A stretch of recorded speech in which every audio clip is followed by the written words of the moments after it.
Sorotan terkini Berita 757, Mursyidil Ampas Datuk Hashim Jassin yang kini dirawat di unit rawatan rapi ICU di Hospital Pulau Pinang dilaporkan menunjukkan perkembangan positif apabila sudah mula membuka mata dan bercakap.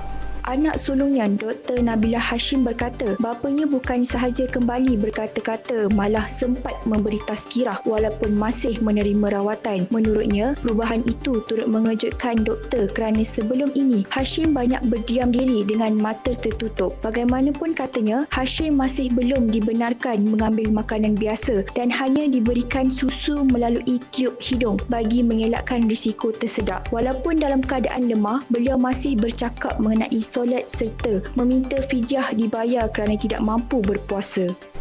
Dalam perkembangan kes mahkamah, Balu Datuk Seri Bong Muhtaradin, Datin Seri Zizi Izzat Abdul Samad memberitahu Mahkamah Seksyen bahawa wang RM2.8 juta yang diterimanya merupakan bayaran pengenalan selepas beliau memperkenalkan Fekra Berhad kepada perunding unit amanah publik mutual.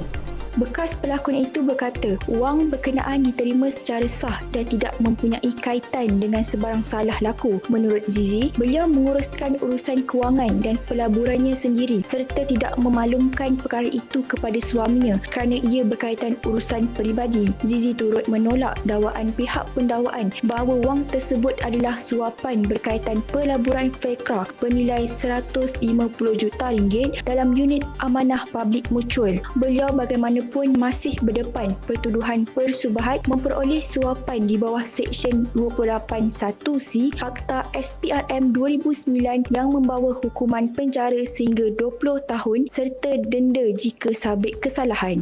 Sementara itu, bekas pengarah SRC International Tan Sri Ismail memberitahu Mahkamah Tinggi bahawa beliau tidak mempunyai pengetahuan mengenai pemindahan RM123 juta daripada syarikat itu dan anak syarikatnya, gandingan Mentari Sendian Berhad kepada Ehsan Perdana Sendian Berhad pada 2014 dan 2015. Beliau juga tidak mengetahui mengenai pemindahan RM42 juta daripada Ehsan Perdana ke akaun peribadi mantan Perdana Menteri Datuk Seri Najib Razak. Ismail berkata beliau hanya mengetahui transaksi tersebut selepas dipanggil pihak berkuasa bagi membantu siasatan melibatkan pinjaman daripada kumpulan wang persaraan diperbadankan serta melalui prosiding Mahkamah Najib. Ismail menjelaskan beliau telah meletak jawatan sebagai pengarah SRC pada 15 Ogos 2014 sebelum pemindahan wang berkenaan berlaku. Beliau turut menegaskan lembaga pengarah ketika itu bertindak melaksanakan arahan pemegang saham dengan niat baik tanpa mengesyaki sebarang aktiviti jenayah.